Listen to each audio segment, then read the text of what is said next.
And hello again, dear ones. Reverend Robert with you here on a Friday evening. It's 5 o'clock on the Mountain Time Zone, and that means it is time for the good news.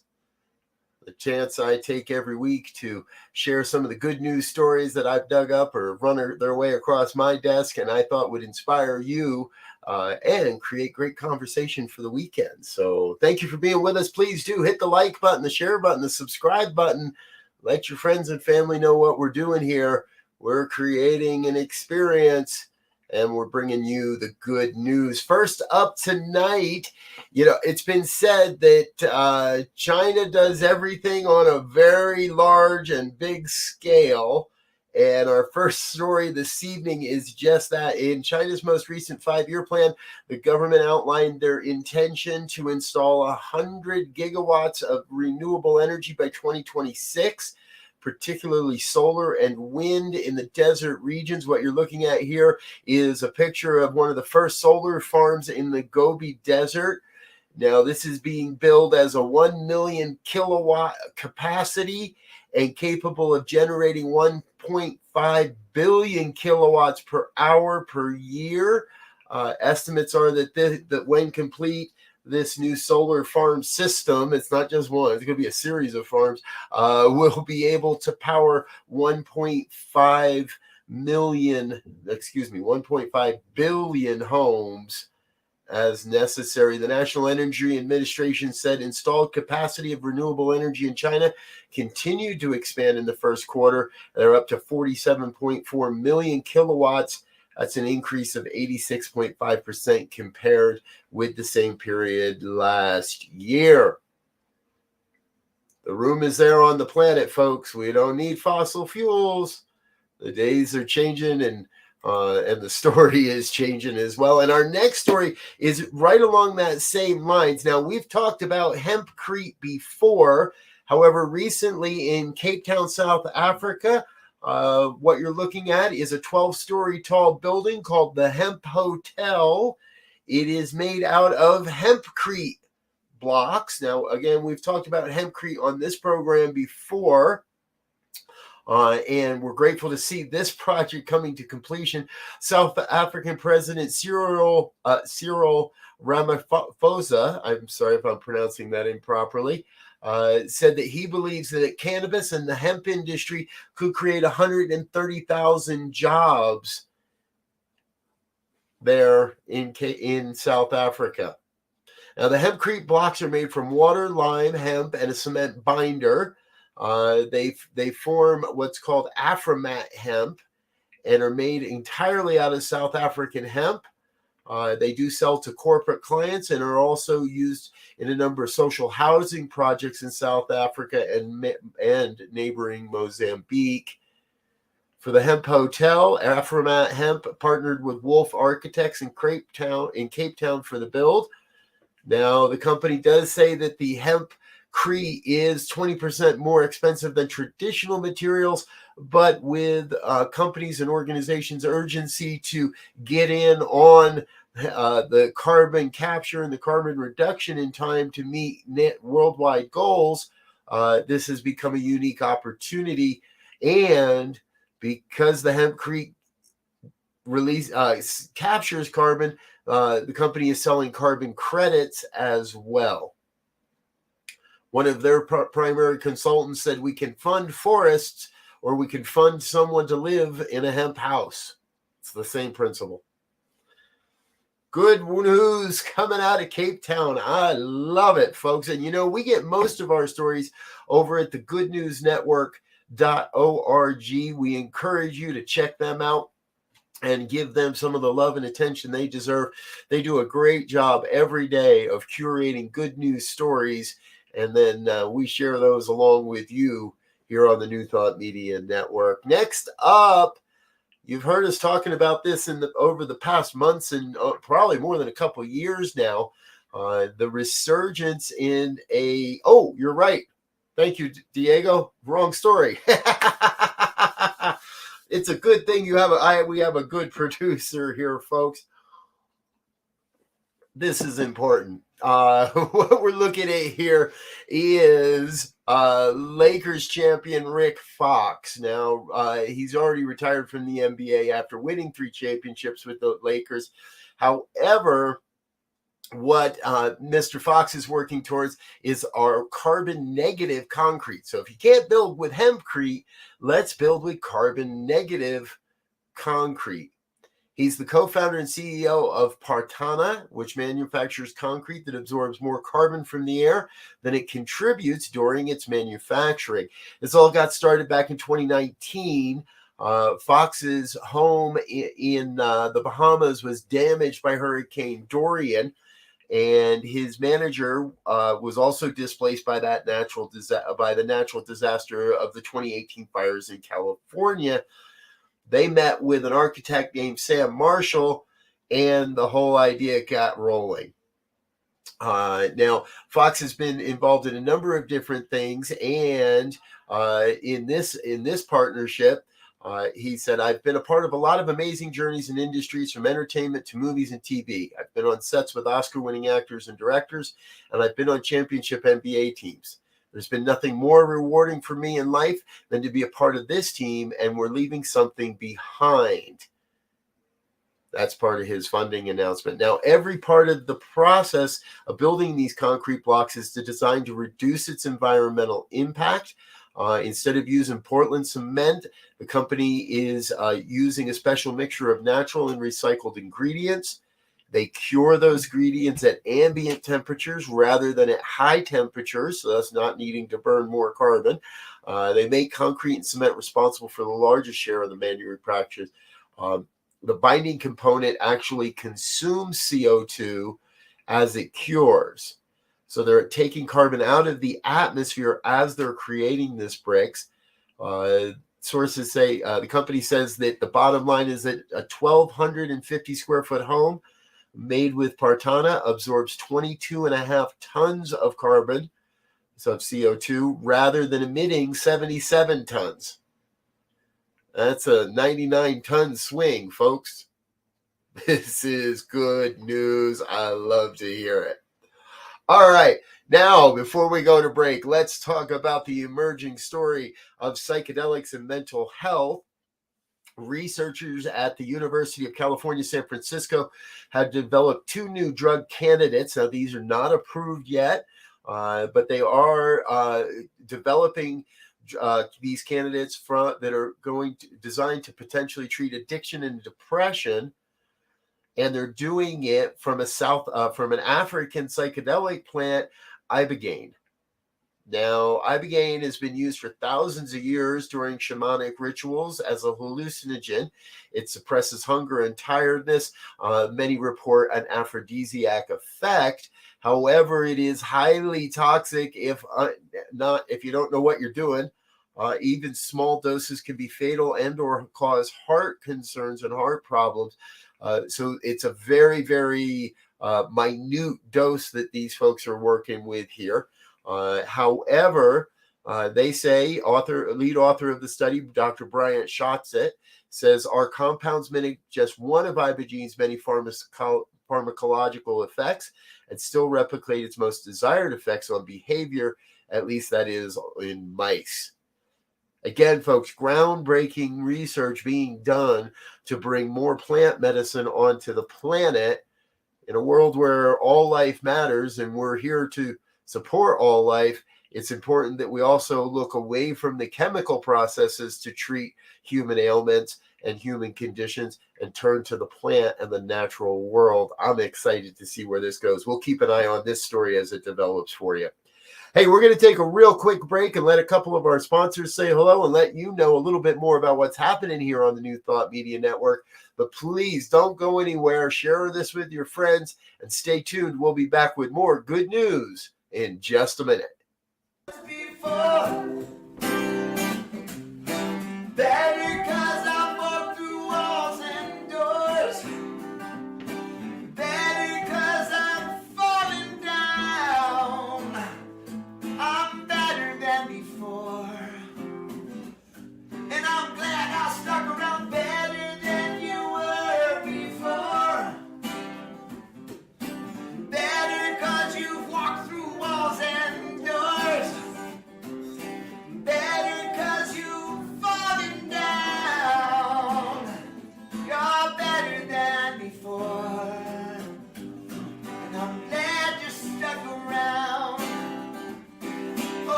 Happy birthday, Camp Cedar Ridge.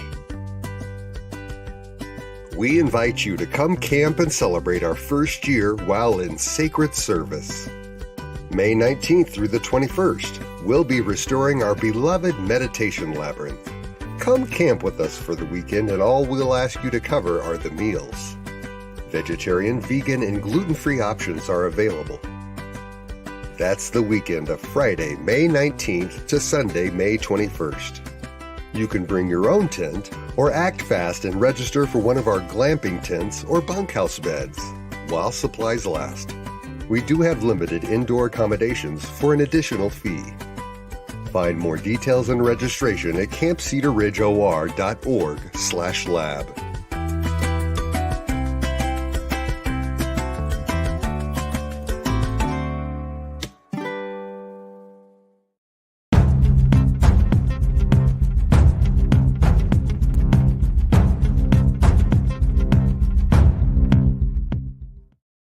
And we're back with more of the good news here on the New Thought Media Network. I'm Rev Robert. So grateful you are with us today. Next up, Greece. I've never been, and I hear it's beautiful. And I know they have a lot of beaches because, number one, the Greek Tourism Authority is currently retrofitting 287 of their beaches across the country with self-operating wheelchair ramps. Now, sand-based wheelchairs are not anything new. However, they require those that are using wheelchairs to have someone help them, to have someone get it out of the garage and help transport them into it. This new system is designed to allow people to deploy these ramp systems into the water on their own. Nobody needs any help.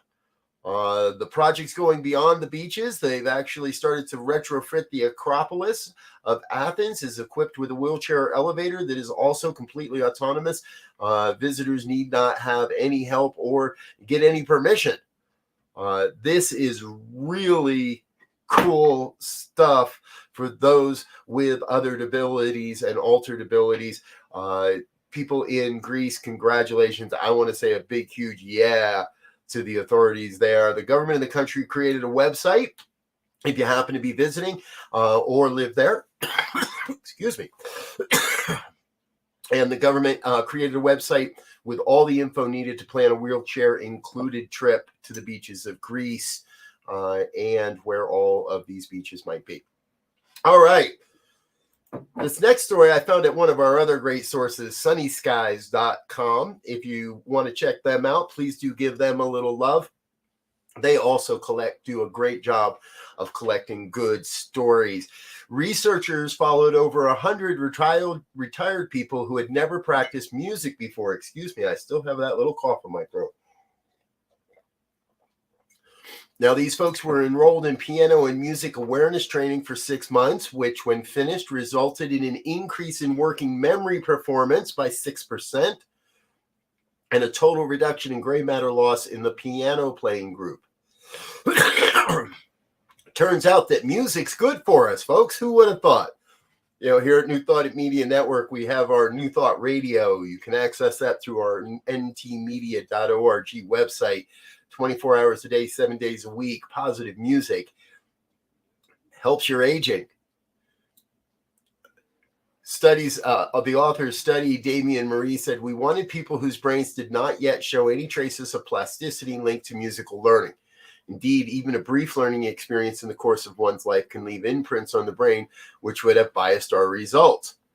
After 6 months, we found common effects for both interventions. Neuroimaging revealed an increase in gray matter in 4 brain regions involved in high-level cognitive functioning in all participants, including cerebellum areas involved in working memory. The performance increased by 6%, and this result was directly correlated to plasticity of the cerebellum. So, listen to music every day. And if you've never played an instrument, now would be the perfect time to get started learning a musical instrument. All right. Next up, marine biologists are restoring populations of an endangered seahorse off of Australia's east coast, and they are thrilled with their efforts to date hundreds of white seahorses, the only seahorse or sea dragon species on Australia's National Endangered Species list, were released into the waters north of Newcastle into specially made seahorse hotels. Yep, we talked about hempcrete hotels. Now we're talking about seahorse hotels. The project was conducted through a private-public effort consisting of the Sydney Aquarium and the Department of Primary Industries. That's the Australian agency that oversees hunting, agricultural, fishing, and foresting. A generation ago, divers might see 24 white seahorses at a time, and now they will be able to see hundreds. Recently, the scientists with the department just released 350 baby seahorses at one time. They say that's the best they ever have done in one release. Congratulations there to the folks of Australia. We're bringing back the seahorses. Good news all the way around. Hey, folks, we're going to take another quick break, let a couple more sponsors say hello, but I have a whole nother series of stories for you in a collection, including our Hero of the Week segment. You want to stay tuned for that, so don't go anywhere. We'll be right back here on New Thought, on the New Thought Media Network. Stay tuned.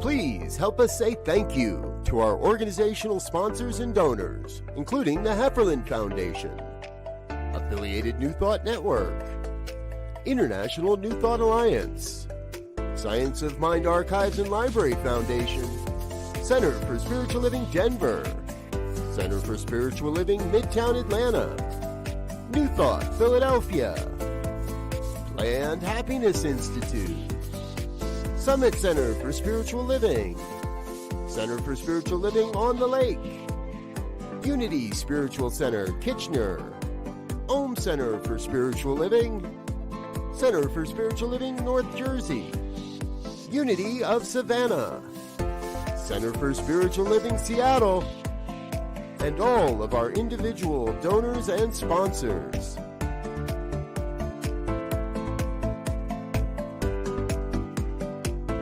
Thank you for being a part of the New Thought Media Network. Please come be you.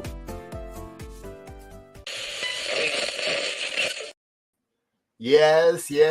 Thank you, dear ones, for being a part of the New Thought Media Network, for all that you contribute and all that you give to keep this mighty ministry moving forward. You know, we're sharing this message out into the world, and we're making sure that people know what the good news is, and we're making sure people know how they can use this powerful philosophy to create more good in their lives. We thank you for being a part of our efforts to do that. All right, back into the good news on this Friday night. Dr. Peter Marks of the FDA's Center for Biologics Evaluation and Research recently said we are moving now to an inclusive policy for blood donation. We will continue to work to make sure that we have policies that allow everyone who wants to donate blood to be able to donate blood within what the science allows, to make sure that the blood supply remains safe. Here's something I didn't know, folks. Since 1983, the FDA has banned all men who have had sex with another man since 1977 from donating blood. Those rulings also included women who had sex with any man who had also had sex with a man. This is pretty draconian, if you ask me. They put it all on the fact that we didn't have enough science to keep the blood supply safe. LGBTQA organizations have long charged that this was stigma, not science, and are very happy that these rules have been changed. The misperception actually is that people on PrEP are promiscuous or having a high risk of HIV infections. That's categorically false. The FDA has worked diligently to evaluate our policies and ensure we have a scientific evidence support individual risk assessments for donor eligibility while maintaining appropriate safeguards. Now, you still can't give blood, donate blood if you've had sex with anyone other than any new partner within 3 months.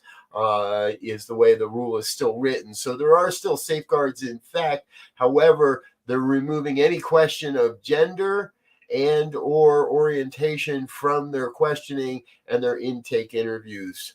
This is good news for the FDA. This is good news for the American people. This is very good news for the LGBTQIA plus community. Also good news for the LGBTQIA plus community.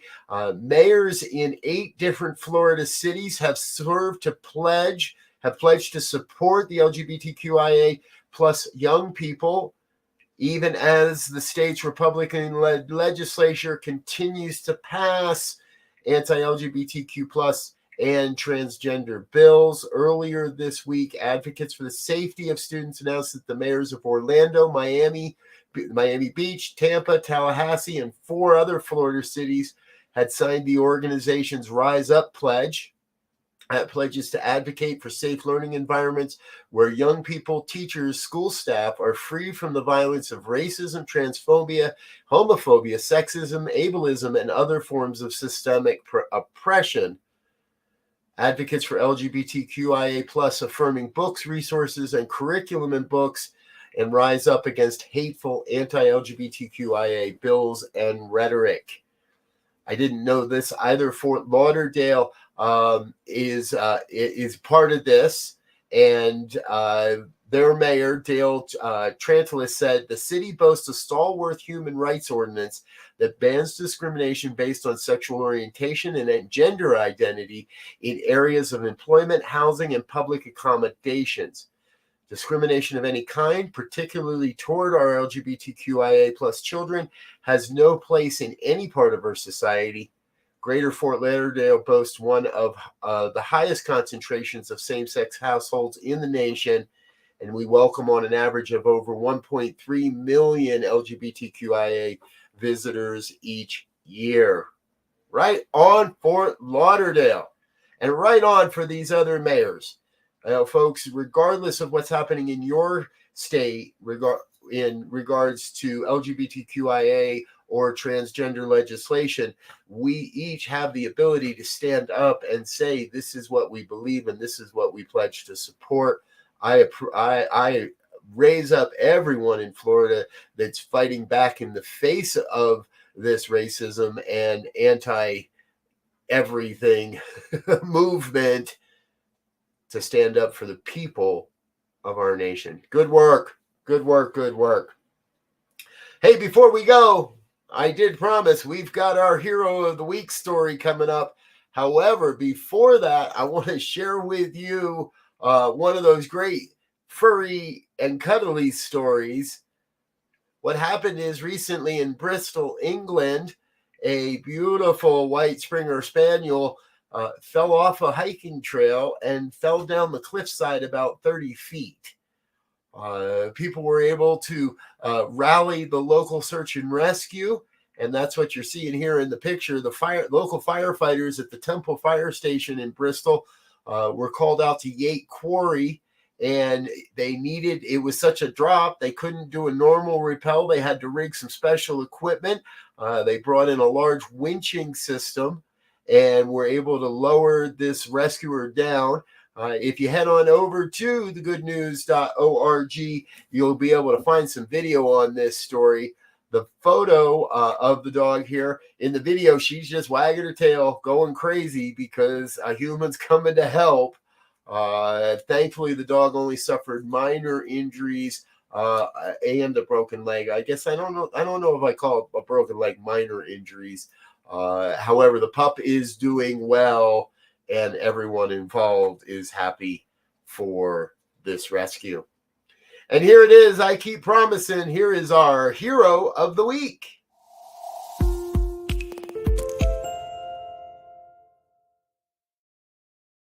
In the town of Hesperia, California, a great aunt watched helplessly as a baby stroller was carried by a gust of wind towards a busy street. It was about that time that a good Samaritan hanging out at a local car wash, Ron Nessman, reacted quickly to avert the disaster. All the while, his heroics were being captured on a surveillance camera from the car wash. So here's obviously what happened. The baby stroller got away from the great aunt. The wind started blowing it towards a 4-lane highway. The speed limit on that road in Hesperia is 40 miles an hour, and it's got 3 lanes in each direction. Nessman, the local hero, said, quote, "I didn't have time to think about it. You just react. She sees the child going into the street, and that's all she sees. She can't do nothing. I wouldn't be able to live with myself if I did nothing. And I'm just glad I realized it was on." Nessman's girlfriend had recently passed away in 2018. He had a number of setbacks, had actually been homeless, and was only visiting Hesperia to try to connect with family and get a new lease on life. Mr. Nessman, Ron, you are our hero of the week. I would say all good things are coming your way, and I trust as the people of Hesperia find out about this story, they're going to lift you up and raise you up as well.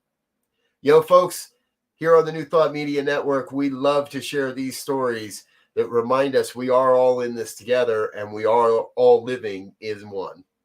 Before I go, I want to invite you to come back and join us in just a half an hour for Reverend Michael Mangus and the Fireside Chat. He comes to us every Friday evening at 6 p.m. Mountain, so plan to join us for that as well. I'm going to get out of here for now, but remember, we'll be back tomorrow with the Science of Mind and Spirit lecture conversation series. Happens at 9 a.m. Our dear friend, Reverend Victoria Bomberry, will be presenting tomorrow, so you don't want to miss that either.